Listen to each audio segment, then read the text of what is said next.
Comes to our whole tax administration and mobilization. Since secondary school, since university, there's been talk about widen the tax net, widen the tax net. Now, what we are also hearing is that, listen, you look at the size of the economy, and I'll come to Prof on that one. We are not mobilizing enough taxes to match the size of the economy. Thank you. You see, when we say widening the tax net, we are looking at not there. How did they get out? You are granting incentives to certain sectors that they shouldn't pay tax. Is it time to ask them to come and help you contribute? If it is the 25 they cannot pay, can you introduce, you were exempt, can you bring in 5%? Let's all rebuild the country. Can you bring in 10%? That is one area. The second one is trying to look at what we refer to as illicit financial flows. That is complete non-disclosure. If you take the Ghana Integrity Initiative and SHRAG reports, it will tell you that Ghana is losing $3 billion annually from corruption. Corruption, $3 billion. Is that not exactly the amount we are looking for IMF? If you take ASEP report, it tells you we are losing $2 billion from illegal mining. If you add the two, we are at $5 billion.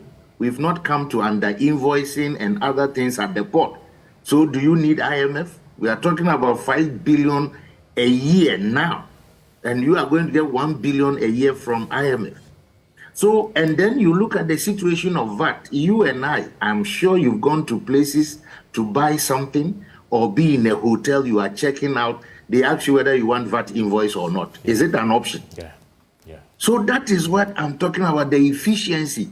Because Opoko and Tanaka's report is telling us that we have a corporate tax gap of 86% and VAT gap of 13.9%. Now, if you add these two, their percentage to GDP is close to 13%. If you add it to our current tax GDP ratio of 13.5, then it means we are around 26, 27% tax GDP ratio, above the 18% for the region. And that is why I'm saying, are we closing these loopholes and gaps? Because we are doing tax deepening. The existing taxpayers we know who are complying, if you increase taxes or you introduce taxes, the same segment of people continue to carry that burden. Because we have a paradox in the revenue mobilization sector in Ghana where we say 80-20 paradox. 80% of taxpayers bring in only 20% of revenue, and 20% of taxpayers bring in 80% of revenue. Who are these 20%? The multinationals, the banks, financial sector. These are the same people we've saddled with National Reconstruction Levy, we've saddled them with financial sector recovery levy, and now we are talking about growth and sustainability levy. The 80% we all keep saying, the informal sector is between 70 and 80%. What is their contribution to revenue? 20%. So if we are even able to nurture the 80% non-compliant to come up to 60, you can imagine the revenue we can make. And like I keep saying, we have the second schedule to the Income Tax Act 2015 Act 896, which has talked about modified taxation, presumptive tax for the informal sector. Since 2015, we are in 2023, that law has not been implemented.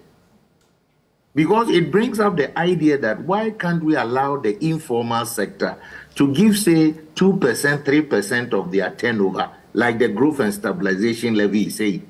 And that is your total tax for VAT and income tax. At least you are also contributing something.